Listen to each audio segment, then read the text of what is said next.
Bu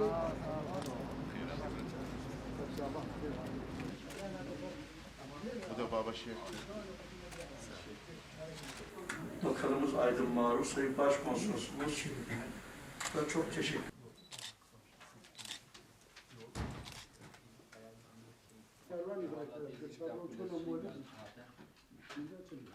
Hatta bir kamp yine ben de tesadüf oldu ama iyi oldu. أولاد شوية شركة أمريكية جامعة بنسلفانيا. هو يرتب تسيو. يعني شلون أول شيء أول دو درينجو هذا الوقت هذا كبير. ساعة إيشوان يواش يواش أنا والله. روسي إيش كشي ولا صار شيء.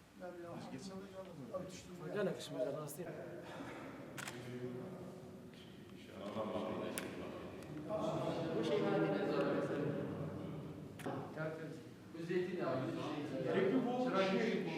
Peki bu zeytin nasıl şu an zeytinyağı?